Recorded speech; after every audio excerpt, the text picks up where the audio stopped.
தந்தி தொலைக்காட்சி நேயர்களுக்கு வணக்கம். நல்லதை சொல்வோம், நல்லதை செய்வோம், நல்லதே நடக்கும். ஒரு வாழ்க்கையில் நல்லது நடக்க வேண்டும் என்று சொன்னால் நல்லதை சொல்ல வேண்டும், நல்லதை செய்ய வேண்டும்.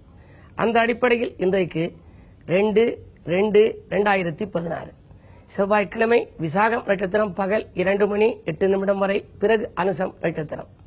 இன்றைக்கு நாட்காட்டிகளை பார்த்தால் திருநீலகண்ட நாயனார் குருபூஜை என்று போட்டிருக்கும்.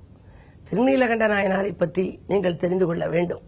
பொதுவாகவே இந்த காலத்திலும் கணவன் மனைவிக்குள் சண்டை வருகிறது, அந்த காலத்திலும் சண்டை வந்திருக்கிறது, புராண காலத்திலும் கணவன் மனைவிக்குள் கருத்து வேறுபாடுகள் வந்திருக்கின்றன. அந்த அடிப்படையிலே திருநீலகண்ட நாயனாருக்கும் அவருடைய மனைவிக்கும் சண்டை வந்துவிட்டது. சண்டை வந்த பொழுது அவர் சொன்னார், நீலகண்டத்தின் மீது ஆணை, இனிமேல் நான் உன்னை தொடமாட்டேன் என்று சொல்லிவிட்டார். நீண்ட நாட்களாக இருவரும் உறவு வைத்துக் கொள்ளாமல் தொடாமலேயே வீட்டுக்குள் வாழ்ந்து வந்தார்கள். இறைவன் பார்த்தார். எப்பொழுதுமே நமச்சிவாயத்தை நம்புபவர் இந்த திருநீலகண்ட நாயனார். நமச்சிவாய நமச்சிவாய நல்ல மந்திரம், நாளும் சொன்னால் நல்ல நேரம் நமக்கு வந்திடும். இமைப்பொழுதும் இடைவிடாமல் உச்சரியுங்கள், இனிய வாழ்க்கை வந்துவிடும், கண்டுகொள்ளுங்கள் என்று ஒரு பதிகம் உண்டு. அதுபோல இனிய வாழ்க்கை வருவதை கண்டுகொள்வதற்காக அவர் நமச்சிவாயத்தையே உச்சரித்து வந்தவர். இப்படி தனியாக விலகி இருந்து அவர் இறைவனை கும்பிட்டுக் கொண்டே வருகிறாரே என்று சொல்லி சிவன் சோதிக்கவெல்லாம் நினைத்தார், சோதித்தார். பிறகு என்ன ஒரு முறை வந்து அவர் இல்லத்திலே வந்து உணவருந்தினார். உணவருந்திய பிறகு சொன்னார், நீங்கள் இருவரும் ஒன்றாக வந்து எனக்கு இந்த ஓடை தர வேண்டும் என்று சொல்லி அவர் கையிலே வைத்திருந்த ஒரு திருவோட்டை கொடுத்து வைத்திருந்தார். அதை பிறகு மறைத்து விட்டார். அது இல்லை என்று சொன்ன பொழுது, நீ சிவன் மீது ஆணையிட வேண்டும், இருவரும் சேர்ந்து கைகோர்த்து ஆணையிட வேண்டும் என்று அவர் உத்தரவிட்டார். ஆனால் இருவரும் பேசிக்கொள்ளாதவர்கள். உடனே அவர்கள் என்ன செய்தார்கள், ஒரு களி ஒன்று எடுத்து ஒரு கம்பு ஒன்று கொண்டு வந்து அந்த கம்பின் ஒரு பக்கத்தில் மனைவி, ஒரு பக்கத்தில் திருநீலகண்ட நாயனார் அதை பிடித்துக் கொண்டு அங்கிருக்கிற ஒரு குளத்திலே அவர்கள் மூழ்கி சத்தியம் செய்தார்கள். செய்தவுடனே திரும்பி பார்த்தால் 60 வயதடைந்த அந்த தம்பதியர் 20 வயதாக மாறிவிட்டார்கள். திருநீலகண்ட நாயனாரும் துணைவியாரும் இளமையாக மாறியதனாலே இன்றைக்கும் இளமையாக்கினார் கோயில் என்ற அந்த கோயில் சிதம்பரத்திலே தெற்கிறது வீதியிலே இருக்கிறது. இதற்குரிய அந்த ஆலயம், திருநீலகண்ட நாயனாருக்குரிய இன்னொரு ஆலயம் குன்றக்குடியிலே சிவகங்கை மாவட்டத்திலே இருக்கிறது. நாங்கள் தொடர்ந்து 225 மாதங்களாக கிரிவலம் வருகின்ற பொழுது என்னுடைய தலைமையிலே செட்டிநாடு பௌர்ணமி கிரிவலம் தொடர்ந்து 225 மாதங்களாக வந்து கொண்டிருக்கிறது. அப்படி நாங்கள் வருகின்ற பொழுது அந்த திருநீலகண்ட நாயனாருக்கு நாங்கள் மாலை அணிவித்து மரியாதை செய்து பூஜைகள் செய்து வழிபாடு செய்வோம். அப்படி அந்த திருநீலகண்ட நாயனாருக்கு என்ற திருக்கோயில்கள் இங்கே குன்றக்குடியிலும் இருக்கிறது, சிதம்பரத்திலும் இருக்கிறது. அந்த திருநீலகண்ட நாயனார் முழுமையாக சிவன் மீது நம்பிக்கை வைத்தவர். அவருக்குள்ள குரு பூஜை இன்றைக்கு நடைபெறுகின்றது. எனவே அவர் இருக்கும் ஆலயத்திற்கு சென்றும் நீங்கள் வழிபாடு செய்யலாம். எல்லா ஊர் சிவாலயத்திலும் 63 நாயன்மார்கள் வரிசையில் முதலில் இருக்கிற நாயன்மார்களிலே 4ஆவதாக இருப்பார் திருநீலகண்ட நாயனார். அவர் பிறந்த நட்சத்திரம் விசாகம் நட்சத்திரம். பிரிந்த தம்பதியராக இருந்த அவர்கள் ஒன்றாக இணைந்ததனாலே வாழ்க்கையிலே கணவன் மனைவி பிரிந்திருந்தால் ஐயாவை வழிபட்டால் அவர்கள் இணையும் வாய்ப்பு உண்டு. விசாக நட்சத்திரத்திலே பிறந்தவர்கள், பூரட்டாதியிலே பிறந்தவர்கள், புனர்பூச நட்சத்திரத்திலே பிறந்தவர்கள் எல்லாம் அந்த நட்சத்திரத்துக்குரிய நாளிலே சிவாலயத்திற்கு வந்து திருநீலகண்ட நாயனாருக்கு ஒரு அர்ச்சனைகள் செய்து வழிபாடு செய்யலாம், அல்லது சிறப்பு பூஜைகள் செய்யலாம். இவருடைய ஆலயத்துக்கு சென்றும் வழிபாடு செய்யலாம். இருவரும் இணைந்து பின்னாலே இறைவன் அருளாலே அவர்கள் முக்தி பெற்றதாக அந்த புராணங்கள் சரித்திரங்கள் சொல்கின்றன. அப்படி அற்புதமானவர் திருநீலகண்ட நாயனார். அவரையும் வழிபட்டு சிவனையும் வழிபட்டு வாழ்க்கையில் செல்வச் செழிப்பு மேலோங்க நாம் வாழ்க்கை நடத்த வேண்டும் என்ற நல்ல கருத்தை தெரிவித்து இனி இந்திய ராசி பலன்களை இப்பொழுது உங்களுக்கு வழங்கப் போகின்றேன். மேசராசி நேயர்களே, உங்களுக்கெல்லாம் அரைகுறையாக இந்த பணிகள் முடிவடையும் நாள். இன்றைக்கு அதிகாரிகளால் உங்களுக்கு அனுகூலம் கிடைக்கும். உத்தியோகத்தில் உள்ளவர்கள் மேலதிகாரிகளின் ஆதரவு பெற முடியவில்லையே, உத்தியோக மாற்றங்களை நாம் எதிர்பார்த்தபடி அடைய முடியவில்லையே, ஊதிய உயர்வு கிடைக்கவில்லையே என்றெல்லாம் ஏங்கியவர்களுக்கு இன்றைக்கு நல்ல பலன்கள் கிடைக்கப் போகிறது. அது மட்டுமல்ல, உதிரி வருமானங்களும் கிடைக்கும். வீடு வாங்கும் முயற்சி அல்லது விற்கும் முயற்சியில் ஆர்வம் காட்டுவார். சொத்து விற்பனையாலும் உங்களுக்கு லாபங்கள் உண்டு. சொந்தங்கள் உங்களுக்கு வீடு தேடி வந்து உதவிக்கரம் நீட்டுவார்கள். இந்த நாள் உங்களுக்கு ஒரு நல்ல நாள். ரிஷபராசி நேயர்களே, உங்களுக்கெல்லாம் வளர்ச்சிக்கு நண்பர்கள் உறுதுணை புரியும் நாள். இன்றைக்கு நட்பால் நல்ல காரியம் நடைபெறும். வரும் வாய்ப்புகளை எல்லாம் நீங்கள் உபயோகப்படுத்திக் கொள்ளுங்கள்.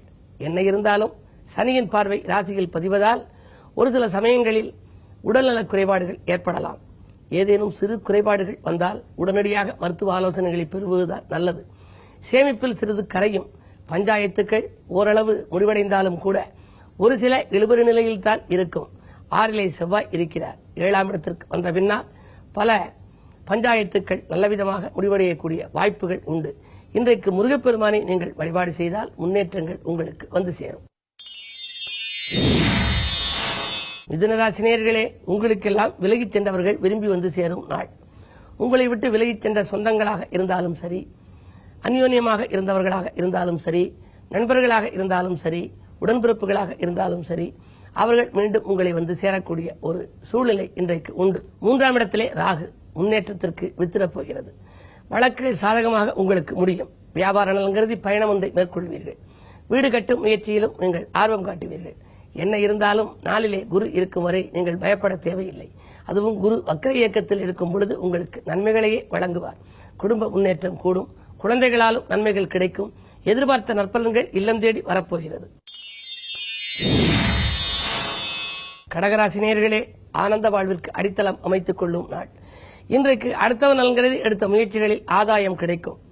பெரும் பொறுப்புகளில் இருப்பவர்கள் திடீரென மாற்றப்படலாம். அரசியல் மற்றும் பொதுநலத்தில் இருப்பவர்களுக்கு புதிய பொறுப்புகள் வந்து சேரும். வாகன யோகம் உண்டு. பழைய வாகனங்களை கொடுத்துவிட்டு புதிய வாகனங்கள் வாங்குவதில் ஒரு சிலர் ஆர்வம் காட்டுவர்.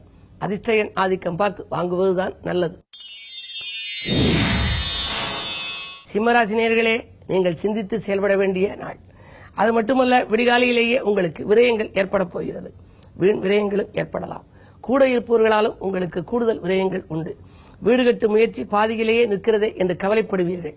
உங்கள் ராஜநாதன் சூரியன் 6லே சஞ்சரிக்கின்ற பொழுது பகை அதிகரிக்கும். மறைமுக எதிர்ப்புகள் மேலோங்கி இருக்கும். எந்த காரியத்தை நீங்கள் செய்ய நினைத்தாலும் மனதிற்குள் வைத்துக் கொள்வதுதான் நல்லது. யாரிடமாவது விஷயத்தை சொன்னால் அது உடனே கெடுதலாக மாற்றிவிடலாம். எனவே காரியம் முடியும் வரை உங்கள் மனதிற்குள் வைத்துக் கொள்வதே நல்லது. இந்த நாளை இனிய நாளாக அமைத்துக் கொள்ள முருகப்பெருமானை வழிபாடு செய்யுங்கள். கன்னிராசி நேயர்களே, உங்களுக்கெல்லாம் வாட்டங்கள் நகர்ந்து வசதி பெருகும் நாள். தீட்டிய திட்டங்கள் வெற்றி பெறும். வராத பாக்கிகள் வசூலாகும். அலைபேசி வழி தகவல் ஆனந்தம் அளிக்கும். குழந்தைகள் நலன்கருதி எடுத்த முயற்சிகளிலும் வெற்றி உண்டு. பெண் குழந்தைகளின் சுப சடங்குகள் வந்து சேரும். பெற்றோர்களின் மணிவிழாக்கள் போன்றவற்றை நடத்துவதில் ஆர்வம் காட்டுவீர்கள். துலாம் ராசி நேயர்களே, கூட்டாளிகளால் ஏற்பட்ட குழப்பங்கள் அகலும் நாள். கூடுதலாக உங்களுக்கு தொழிலிலே லாபம் கிடைக்கப் போகிறது. இல்லம் தேடி இனிய சம்பவங்கள் நடைபெறப் போகிறது. சந்திர மங்கள யோகம் இருப்பதால் கல்யாண வாய்ப்புகள் கைகூடும். மணிவிழா, மணவிழா, முத்து விழா, அது மட்டுமல்ல பெண் குழந்தைகளின் சுப சடங்குகள் எல்லாம் நடைபெறுவதற்கான அறிகுறிகள் தென்படும் நாளாக இந்த நாள் இருக்கிறது. உடன்பிறப்புகள் உங்களுக்கு உதவிக்கரம் நீட்டுவார்கள். கடன் சுமை குறையும். கவலைகள் தீரும். விருச்சிக ராசி நேயர்களே, யோகங்கள் ஏற்படும் நாள். உன்னத வாழ்க்கைக்கு அடித்தளம் அமைத்துக் கொள்ளப் போகிறீர்கள். பணம் பல வழிகளில் வந்து பையை நிரப்பும். நூதன பொருட்களின் சேர்க்கை உண்டு. ஆலய வழிபாட்டில் ஆர்வம் காட்டுவீர்கள். இன்றைக்கு வாய்ப்பிருப்பவர்கள் எல்லாம் திருநீலகண்ட நாயனாரை வழிபட்டு வந்தால் தித்திக்கும் வாழ்க்கை உங்களுக்கு அமையும். வீடு கட்டும் முயற்சி அல்லது வாங்கும் முயற்சிகளிலும் அனுகூலம் உண்டு. பிள்ளைகள் உங்கள் குணமறிந்து நடந்து கொள்வார்கள். குடும்ப உறுப்பினர்கள் உங்கள் குணமறிந்து நடந்து கொண்டு உங்களுக்கு தேவையான உதவிகளை செய்து கொடுக்கப் போகின்றார்கள். சுக்கிரபலம் நன்றாக இருப்பதால் தங்கம் வெள்ளி தானாக வந்து சேரும். அது வாங்குவதிலும் இருந்த தடைகள் அகலப் போகின்றன. புதிய ஒப்பந்தங்களில் கையெழுத்திடும் உன்னதமான நாள் இந்த நாள்.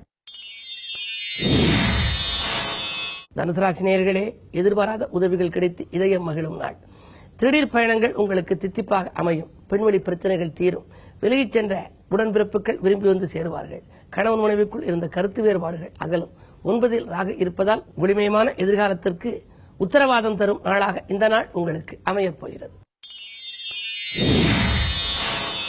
மகர ராசி நேயர்களே, சூரிய பலம் மேலோங்கி இருக்கும் என்று பிள்ளைகளால் பிரச்சனைகள் ஏற்படலாம். அது மட்டுமல்ல, பிற்பகலில் ஏதேனும் பிரச்சனைகளை நீங்கள் சந்திக்க நேரிடலாம். விரயங்கள் கூடுதலாக இருக்கும். அரசியல் இருப்பவர்களுக்கு திடீரென பொறுப்புகள் மாற்றப்படலாம். பொதுநலத்தில் இருப்பவர்கள் வீண்வெளிக்கு ஆளாகலாம். என்ன இருந்தாலும் ஒரு கணம் சிந்தித்து செய்வது நல்லது. குரு பார்வை இருக்கிறது என்று நீங்கள் நினைக்கலாம். வக்கிரக்குருவின் பார்வை இருப்பதால் மலைபோல் வந்த துயர் பனிபோல் விலகும் என்றாலும் கூட கவனத்தோடு செயல்பட்டால்தான் காரியங்களில் வெற்றி கிடைக்கும். கும்பராசி நேயர்களே, துணையாக இருப்பவர்களால் துயரங்கள் வந்து சேரும் நாள். உங்களோடு இருப்பவர்களே உங்களுக்கு துயர சம்பவங்கள் நடைபெற காரணமாக இருக்கலாம். தொகையோ வந்த மறுநிமிடம் செலவாகிவிடும். விரயங்கள் அதிகரிக்கிறது என்று கவலைப்படுவீர்கள். குடும்ப சுமை கூடும். தாய் வழியிலும் உங்களுக்கு ஆதரவு குறையலாம். விஐபிக்களின் ஒத்துழைப்பும் குறைவாகவே கிடைக்கும். ஆன்மீக நாட்டம் அதிகரிக்கும். என்ன இருந்தாலும் இன்றைக்கு கிழமை செவ்வாய் என்பதால் அருகில் இருக்கும் முருகப்பெருமான் ஆலயத்திற்கு சென்று தீபமேற்றி வழிபாடு செய்யுங்கள். கோபத்தை குறைத்துக் கொள்ளுங்கள். நல்ல பலன்கள் இல்லம் தேடி வரும். மீனராசி நேயர்களே, சந்திராஷ்டம். சந்திரபலம் குறைவாக இருக்கும் இன்றைக்கு கொடுக்கல் வாங்கல்களில் குழப்பங்கள் ஏற்படலாம். கூடுதலாக விரயங்களும் இருக்கும். கூட இருப்பவர்கள் உங்களுக்கு நன்மை செய்வார்களா என்பது சந்தேகம்தான். பிறருக்காக பணப்பொறுப்பு சொல்லி வாங்கி கொடுத்திருந்தால் அதனால் சிக்கல்கள் உருவாகிவிடும். உதிரி வருமானங்கள் வருவதிலும் தடை ஏற்படலாம். ஆரோக்கியத்துறை உண்டு. எதையும் ஒரு முறைக்கு பல முறை யோசித்து செய்யுங்கள். மருத்துவ செலவு தவிர்க்க முடியாததாக இருக்கும். தொழில் மாற்ற சிந்தனைகளை தவிர்ப்பதுதான் நல்லது. உத்தியோகத்தில் இருப்பவர்கள் மேலதிகாரிகளை அனுசரித்துக் கொள்ளுங்கள். மேலும் விவரங்கள் அறிய தினத்தந்தி படியுங்கள்.